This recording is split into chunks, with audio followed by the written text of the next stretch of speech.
From the campus of the University of Nebraska at Omaha. Consider This, a program of issues and information behind today's news.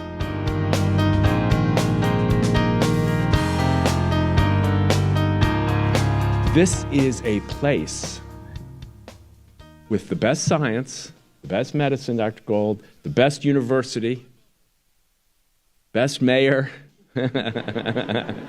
all that.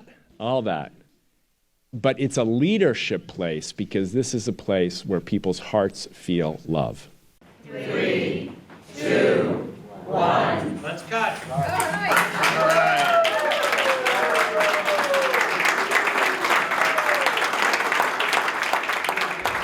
Hi everyone, I'm Kathy Wyatt. Welcome to this week's edition of Consider This. Our topic, the Monroe Meyer Institute. Joining us to talk more about it are Melanie Welsh. Melanie is the center's Community Engagement and Caring for Champions Program Director. Susan Gass, a graduate of Leadership Education in Neurodevelopmental and Related Disorders. She is also mom to the very special young man sitting next to her, Caleb Gass. Caleb is a participant at MMI, a Special Olympian, and a student at Westside High School. Welcome to all of you and thank you for being here. Thank you for having us. You bet. Melanie, I want to start with you. How many people are living with a disability in Nebraska? Well, the term disability is defined in different ways, but current statistics say that about 19% of the population, which is 1 in 5 Nebraskans, are living with a disability. Depending on that definition, the community we serve is over 230,000.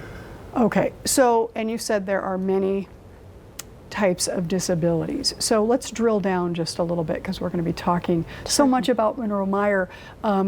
In your case, what are we talking? Well, disabilities are typically considered conditions of the mind and body that may make it difficult for an individual to complete their daily living tasks. Okay, all right. Segue into the very, very important mission and the work that is being done at Monroe Meyer. How do you explain the mission to folks? Well, our job is a very important job. We're entrusted by parents and the community to reach out to families and partner with them. People with intellectual, developmental disabilities and complex medical needs to transform lives so that they can be successful at home, school, and their community. Okay, and while we're going to be talking about the new building today, right? Mm-hmm. There's quite a history here. Right. Take us back in time to when this all first started and kind of walk us through maybe some of the highlights. Sure. Some of the first conversations about Monroe Meyer started in 1919 when a group of dedicated philanthropists, community leaders, and physicians noticed soldiers coming home from the war with injuries, and they also noticed at that time the effects that polio was having on the children in the community. And they said that it was not right that soldiers were getting services they needed while the children in our community were not. So together they committed to making a change, and they declared that no child with a disability would be untreated. Together, they sent a visiting nurse to the East Coast to do some training, probably some of the historic origins of physical therapists, to train and come back to give services regardless of somebody's where they came, their gender, their ability, and from that point it grew. So in the very beginning, it was mostly orthopedic changes. A building was built in 1922 in the Benson area, and many of those, the majority of those participants stayed there. They went to school, they received habilitation, and made progresses to living an independent life. In the 50s and later 60s, there were two families essentially that have historically boosted up and built on that commitment of the community. One was the C. Lewis Meyer family. He ran Seco Steel, and after some time they made, Mrs. Meyer made a commitment, but probably the biggest presence and first presence was Hattie and John Monroe. And Hattie had a disability herself. It's not really clear exactly what that was. She made daily trips to the Benson facility, was an angel, and then upon her passing, her personal assistant and her husband, John Monroe, who was with Union Pacific, made a commitment to build a house, and that was actually the Benson house, but eventually they moved to the UNMC campus. The facility was built as a polio hospital, but the Salk vaccine came out, thankfully, and the program began to evolve to incorporate the needs of children with a variety of needs. Okay. Melanie, at what point did you know, the team know, we're doing great stuff here, but we need to be doing it in a bigger space and one that is much more technologically advanced? When did that come? That has been an ongoing discussion that there are many things to do for families, and we have some great providers that are very innovative. But geographically, we were confined and couldn't meet the needs of the community.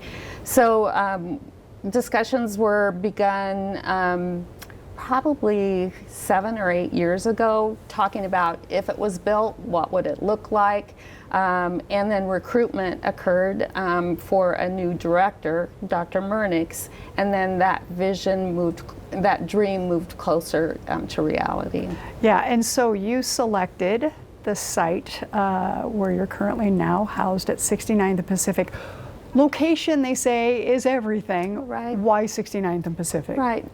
That afforded us the opportunity to provide accessibility to the community.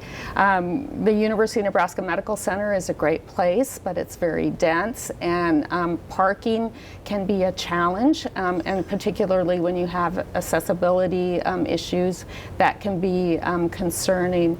We looked at various sites on campus, but the site we're on became available, and there was a vision with the architects and the people working there to take an existing building and gut it and create the new MMI. And so that enabled us to reach our dream faster and more economically. Boy, and I have to tell you, after looking through the video, and we're going to give our viewers just a little snippet, like a minute's worth, and would really encourage people to get out and see it for themselves. But let's take a look at that video. And as we're doing that, just tell us what we're seeing or what's coming to your mind, Melanie, in terms of the services and the technology. Sure. This is the front door. MMI on the UNMC campus never had a front door. The theme of the building was soaring, to help families and their loved ones soar past their perceived abilities. We concentrated on making it family-centric because disabilities is something that impacts the family. It's very unusual to have recreation, but that's something that is part of all of our lives, and so we have a lot of dedication, and most families in the city have had some connection or some awareness of our recreation department. We have these little alcoves to help people transfer from high stress areas. We have collaborative spaces to make it easier for families to get services in one place. We hope it's a place where everyone feels like they belong and can be successful. Okay, thank you. And before we get to Susan and Caleb, I want to talk, you mentioned visionary. Oh, they're so important in especially moving something like the Monroe Meyer Institute forward. Dr. Murnix is his name. We're going to put his photo up for people. Sure. Tell us what comes to mind when you see this man.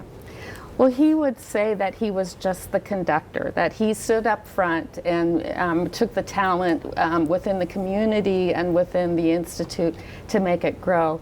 But I think that he is a visionary warrior. He took his passion, his perseverance, and his vision and helped us reach reality. Okay, and Dr. Timothy Shriver, he was the gentleman in our opening video.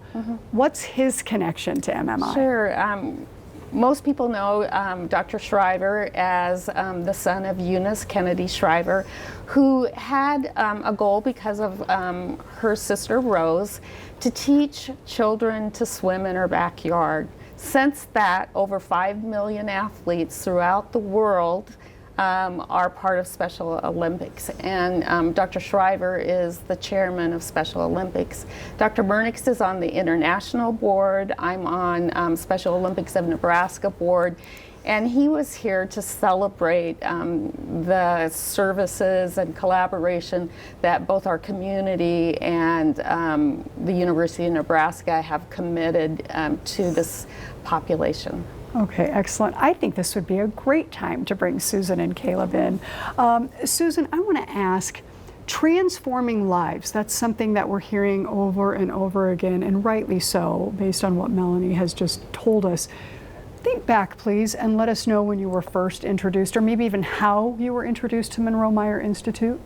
Yeah, actually, we were in our front yard at our old house having a lemonade stand, and our neighbor walked by, and she is a recreational therapist at Monroe-Meyer, and her name's Erin Brandenburg, and she met Caleb and said, "Oh, I work at Monroe-Meyer," and told me all about it. And the next day, she brought a flyer over to our house, and that was the first I actually knew about it because he was pretty little at the time. So, yeah, that's been several years ago, right? Yes. Tell us what was going on, and speak, I think, specifically, if you would, to the parents. What was going on in your life journey at that time when she just happened to come to your lemonade stand? What was happening? Because then we're going to move forward and talk about how MMI has impacted your life, Caleb's life, your whole family in general. Yeah, well, at the time, Caleb was really little, and so we were still just kind of getting our feet wet and trying to figure it out. When he was 3, he was diagnosed with speech apnea. No, not apnea. Apraxia, sorry. And he needed speech therapy. So we went to Monroe-Meyer for speech therapy services, and then started coming to the camps when Caleb was 6. And so he has been going to a variety of camps there for 9 years. And he absolutely loves it there and does a great deal of different recreational therapy activities at Monroe-Meyer. So. Well, we may as well talk about the camp, Caleb, because your mom just kind of gave us a nice introduction of that. So that's something you're involved with right now. What can you tell us about Camp Monroe? It's fun. It's fun, and I understand they've got a water slide there, is that true? Mm-hmm. Yeah, and you like that? That's something that you enjoy, huh? Yeah. Caleb, what else about the camp? Other kids, or what else do you look forward to every morning when you wake up to go to this? What do you enjoy at camp? Do you like the volunteers and the staff? Yeah. And the other kids? Mm-hmm. Mm-hmm. You like to play in the pool? Yeah. And Caleb, I understand that you are also a Special Olympian, which is pretty big stuff. We pulled a video. It's of you when you were younger, Caleb, but we're going to put that up for our viewers now so they can see you in action, right? Yeah. And tell us what it's like to be a Special Olympian. Do you like to do your Special Olympic sports? Yeah. Yeah? When she plays the video, maybe you could tell what you participate in. Yeah. You want to tell her? Okay. I play football.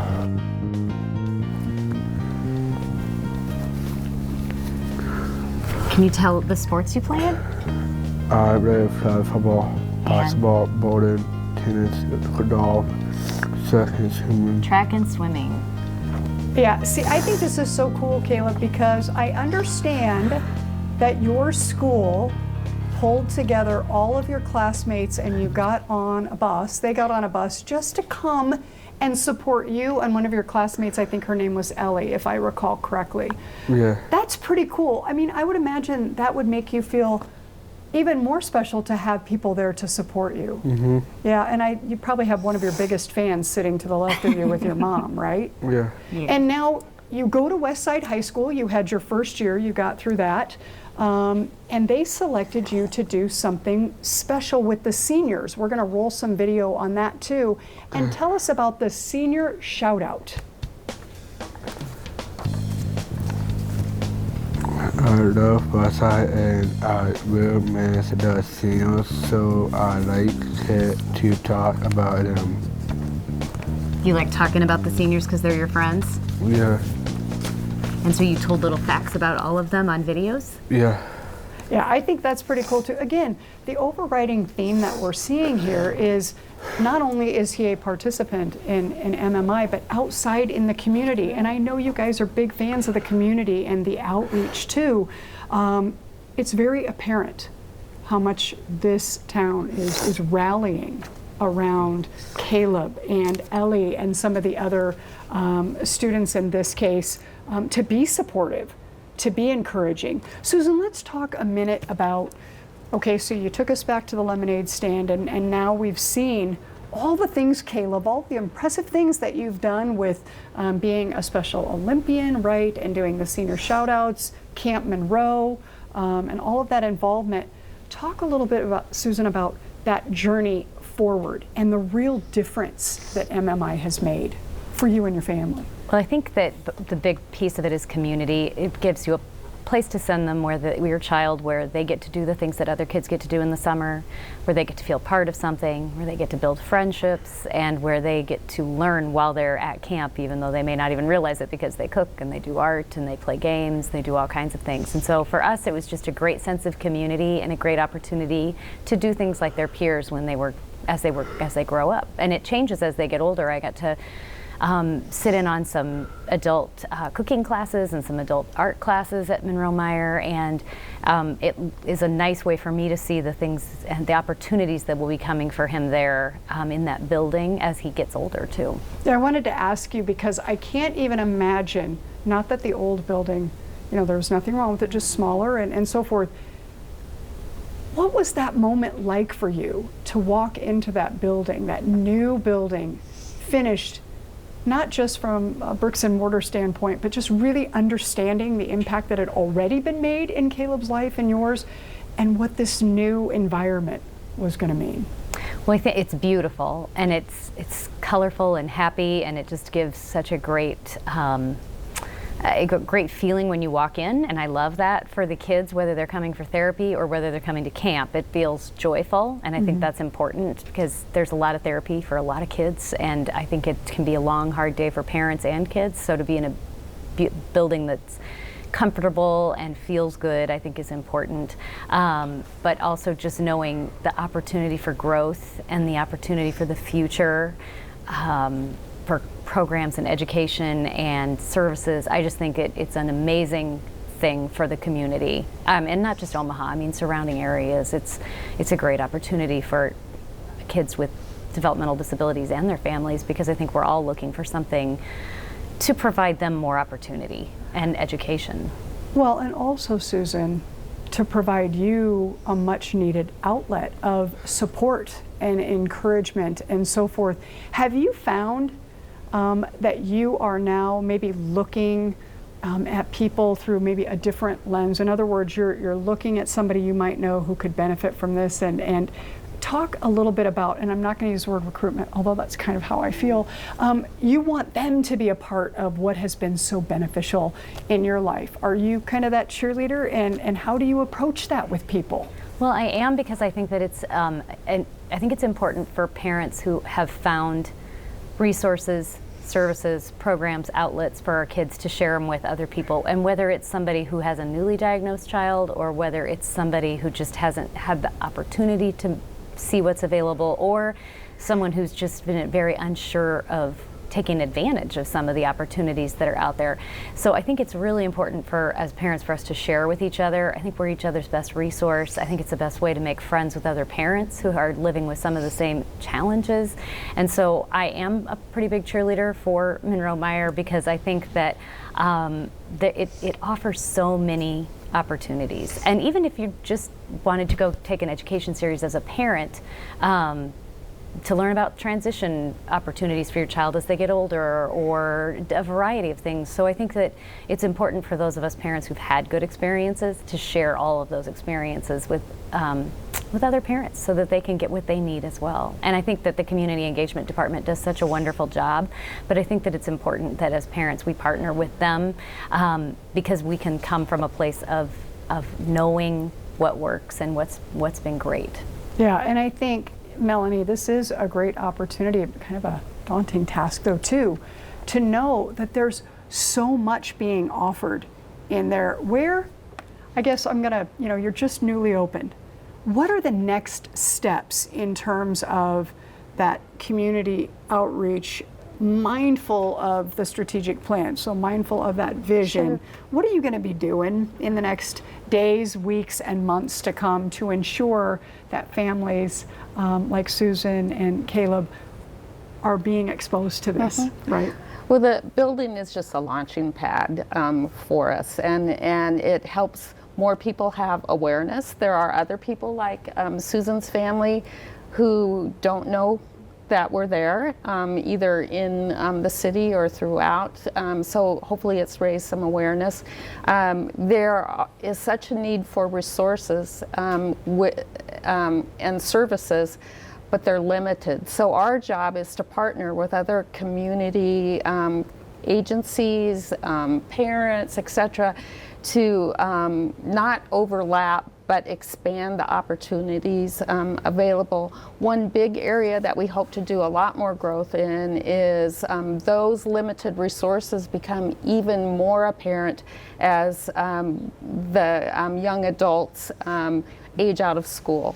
And so although the majority of those served at MMI currently are children, we are increasing our services through the lifespan. We have some, but that's definitely an area that we need to focus more on.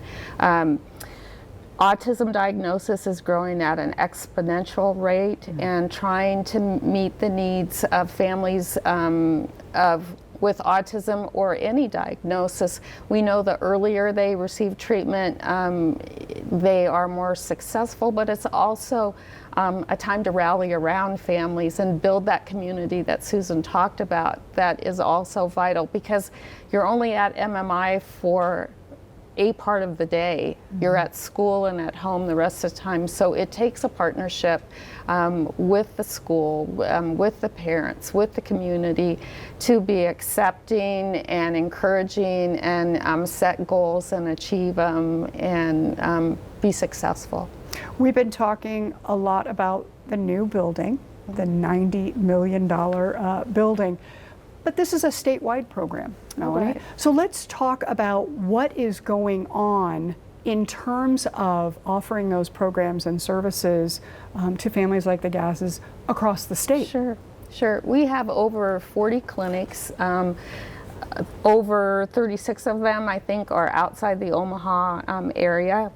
We have a long history of embedding some of our programs within primary care physicians' offices throughout the state. We can always do more, and I think that one of the benefits of this past year and learning to be resourceful when we were trying to keep our families and our providers safe was expanding telemedicine. We weren't sure if we could do it as well, and when the decision was, is it better to do it some services versus nothing at all, we were committed to make that work. And we went from 50% of our services being offered by telemedicine to almost 90%. And some of those have stayed because parents don't have to miss as much work. There are sometimes stigma to coming into the doctor. Sometimes there's transportation barriers. And so it allows us, particularly in a rural state, to get places where we might not otherwise be. Yeah, I love that. And so for people who are watching, and they're out there and they're listening to this conversation and they're thinking, I want to become a part of that, What are the steps they take? Is it picking up a phone and making a call? Is it going onto the website? Because that first step is typically the most difficult, Sure. Especially if you've been living life a certain way for so long. So what would you advise those families to do? Sure. I think different things feel comfortable to different people. Sometimes it's the school, sometimes it's your disability community, your primary care physician. But none of those should be barriers. You can pick up the phone and say what services are available. I get emails every day about a grandchild or a sister or brother or child who has some questions, needs some services. Do we have something? And we can have a conversation and see if there's something that fits. Starting the conversation is the key. Okay, and we've got about a minute or so remaining, and as we're putting the credits up for our viewers, to whom are we giving credit for, again, a $90 million facility that is just working miracles for Sure. individuals and their families? Well, we have our visionaries. We talked about Dr. Murnix, but those discussions happened before that. The leadership at UNMC, but what has been most striking is the support of our community, who joined together in 6 months' time to make this happen and be ambassadors of what's needed, what can be done, and the great things like Caleb that can happen if we all work together for a good outcome. We are talking today about the Monroe Meyer Institute, the new Monroe Meyer Institute. Folks wanting more information, we'll put up a graphic for them. So if they want to check out things a little bit more, they can go to unmc.edu/MMI. SpecialOlympics.org is another site for folks. 30 seconds, Susan. Final thoughts about all of this. Well, it's a thrill for those of us who've been going to camp for a long time or who've been getting services at Monroe Meyer, and I think a thrill for our kids. Their faces light up in this new building. But again, I think the one thing I've said a million times now is that there was already an incredible staff that housed this building, and so now it's so fun to see them in a building that fits for them. Fantastic. So I would encourage anybody to try and take advantage of these services. Thank you very much, Melanie, Susan, Caleb. Thank you all so much for joining us. Best wishes to everybody moving forward. Thank you. Yeah, you bet. And thank you all for watching. We'll see you next week.